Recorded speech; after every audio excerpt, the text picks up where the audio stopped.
The joy of living in Utah is the easy access to spectacular scenery and outdoor adventures. Along the Wasatch Front, there are literally hundreds of hiking trails, but only a handful of those will lead you to a hot, relaxing soak. In Diamond Fork Canyon, you'll find just such a place. This is the most relaxed I've been in a while now. I'm in college right now, so to be able to come out here and just sit in the springs was really an out-of-body experience. I've never been in a hot spring before, so I really enjoyed it.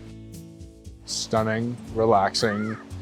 I really like the contrast with the cold. I went in the falls for a little bit and got the cold and then the hot. We both agreed that we're gonna go watch a documentary after this on how hot springs are formed and how they work. Fifth Water Hot Springs is fed from rain and snowmelt that descends through fractures in the rock at higher elevations. The warm, subterranean rock heats the water, and it emerges through fissures on the surface at a temperature of 108 degrees. The hot water mixes with the cool creek to make for tolerable soaking temperatures. The man-made pools vary in temperature, with the upper ones usually being the hottest. Test out the water of the different pools to find your ideal soaking spot. In the winter months, the road is blocked to vehicle traffic, which adds a few miles to the trek up to the springs.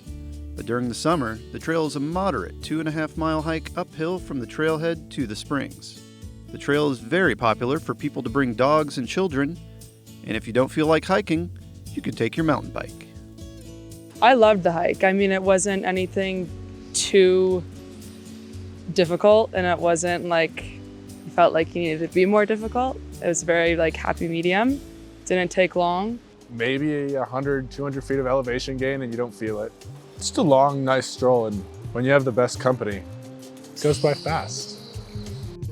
It's kind of narrow, but not too narrow. You have a lot of ups and downs, but there's still some calm areas where it's really flat to give you a break. So it's a pretty easy, steady hike.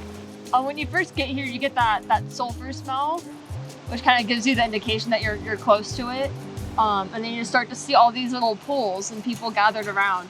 And it's really neat to just even explore up the side of the mountains and look at all the different pools and the waterfalls. There's a bunch of little falls. The weekends can get pretty crowded, but during the week, the low amount of foot traffic and laid-back atmosphere make for a relaxing day trip.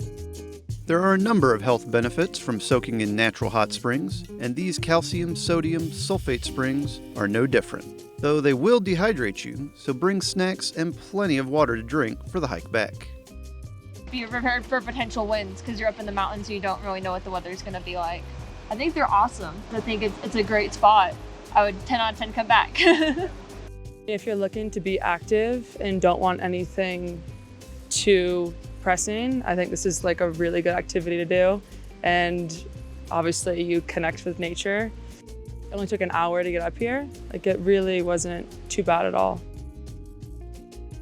Hidden gem in the Salt Lake Provo area for sure.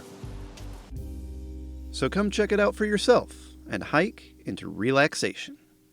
I'm Will Oxley with this week's Where To.